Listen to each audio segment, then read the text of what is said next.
and welcome to this episode of Bound to Discover. Today we have Leanna Bender and Niki Green, who will be sharing some info on central therapy services here in DeWitt, as well as some terminology pertaining to neurodivergence and autism. Welcome, Leanna and Niki. Hi, thanks for having us.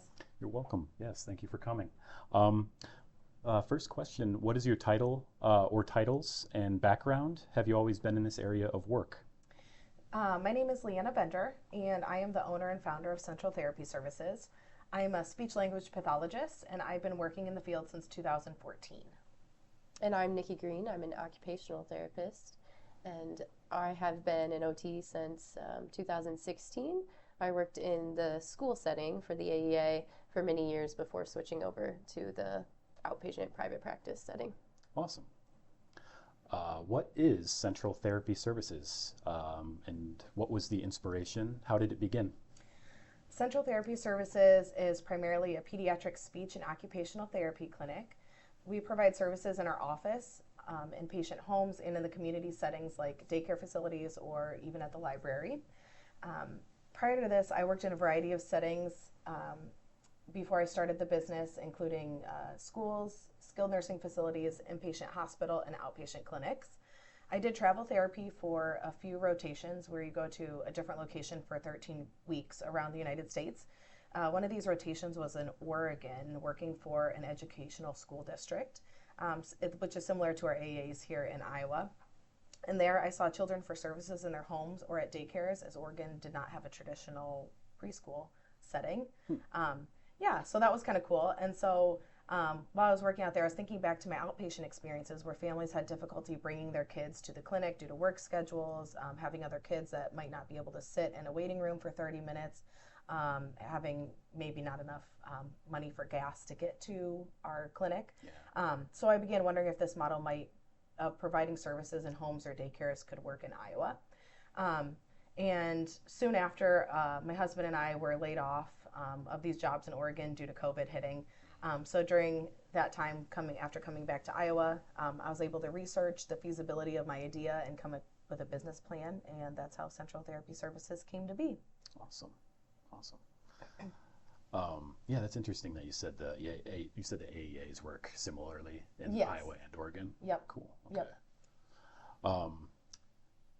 Let's see. You've just had a presentation at our library on neurodivergence, autism, covering terminology specifically. You will also be creating a presentation for our public to access online as well. What are some common misconceptions related to speech and occupational therapy services for autistic folks? For speech, I think one of the big misconceptions is that we're always trying to get kids with autism to talk. For typically developing children with language delays, most of the time, yes, that's what we do. However, for our autistic clients, while talking may be the most desirable goal, it's not always the most practical one. Our main focus is on communication, whether it be via sign, AAC device, gestures, verbal. We just want them to be able to communicate effectively to help them navigate their everyday lives. Totally. And then for occupational therapy, there are a lot of misconceptions related to how behaviors are addressed and maybe some autistic traits that historically have been seen as impeding function. And that's just not the case anymore.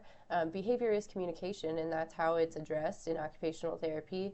And our goal is always to find just what is trying to be communicated and then how we can help individuals communicate that in a functional way, in a safe way, and meeting their sensory needs that may be below that behavior as well, or causing that behavior. And then, it's never to get rid of, per se, the autistic traits. Yeah. Those are personal traits, and those are what make the individual themselves. So it's never going to be to try to impede those traits or stop some of those traits. Quote, normalize it. Yes, exactly. Yes. How do you work with young people who are minimally or partially verbal? What are some devices or techniques related to augmentative and alternative communication you may use that can be helpful for parents and children alike?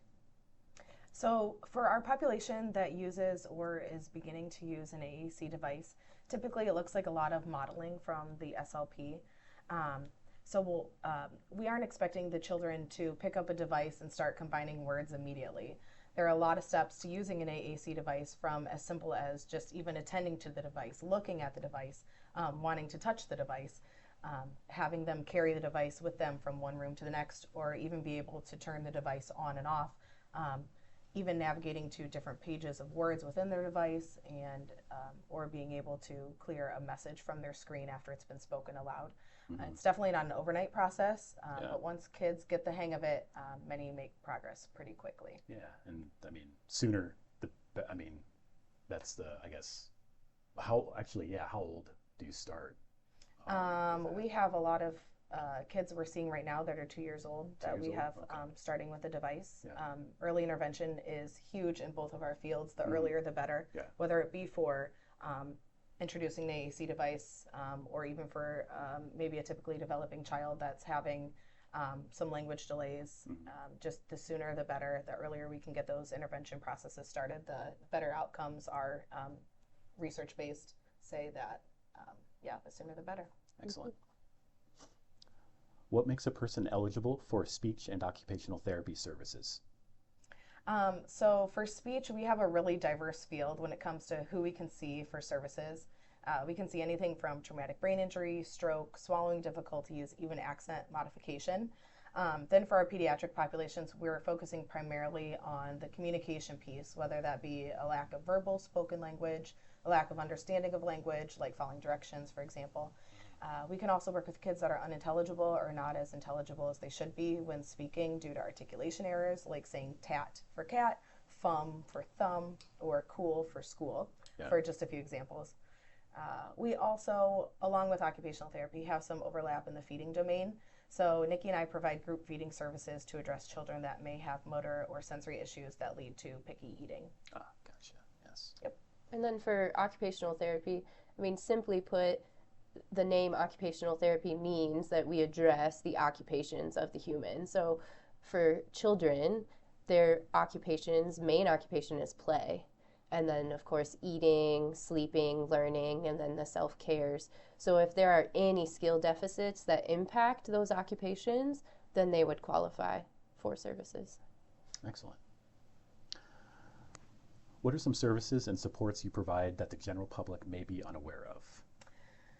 So as I mentioned in that last question, the feeding therapy is something that's provided that we don't receive many referrals for, but we know it's out there, and it can be so beneficial for families struggling with picky eaters that refuse to eat more than a few items. So for example, the training I was in, we learned that a goal would be to have the child have 30 different foods in their feeding repertoire, which includes 10 proteins, 10 starches, and 10 fruits and vegetables. And many kids we see will have 5 starches and maybe 1 protein. Excellent. Okay. Do you have anything for that, Niki? I think sometimes behavior is missed or forgotten as a service that OT can address and assist with. Referrals have definitely increased lately for that, but that is a main area that impacts all of those occupations that I mentioned before. So that's something that can absolutely be addressed in therapy. Okay. Do you have experience with those who have experienced traumatic brain injuries? Everyone who goes through schooling to become a speech pathologist will learn about treating both children and adults, and that typically falls in the adult realm, though we do occasionally have children with traumatic brain injuries. But yes, I do have experience with the population in my previous jobs at both the inpatient hospital and skilled nursing facilities. Mm-hmm. And I think many of our kids have different diagnoses, but could also be diagnosed with traumatic brain injury from maybe a traumatic birth or, lack of oxygen at birth. There's a lot of different diagnoses that actually do fall under that category of TBI. Even sometimes significant trauma can fall under that. So we do see many kids with brain injuries or difference in brain development that would fall under that. What are the most helpful ways parents can support speech and occupational therapy service therapists working with their children? For children getting speech therapy, we would just ask that you practice what you see in sessions when you go home to work on carryover. That using carryover in other settings is one way that we can help support the kids and make the quickest amount of progress. We also ask that parents ask questions if they don't understand what we're doing. A lot of times for language therapy, it looks like we're just playing with the child. And every speech therapist doing play-based therapy has had at least one complaint from a parent asking why they're paying for us to play with their kid. But research has shown that working on language during play is one of the most beneficial things we can do. And while it looks like we are just playing with the child, we are actually teaching language in the most basic way so that the child can have the best chance of eliminating their language delay. Yeah, and skill development, there's research that says it takes 300 reps to gain a motor skill, and with play, though, that can be as little as 20 reps. Yeah. So that's why we do it within play. Yep. Fascinating.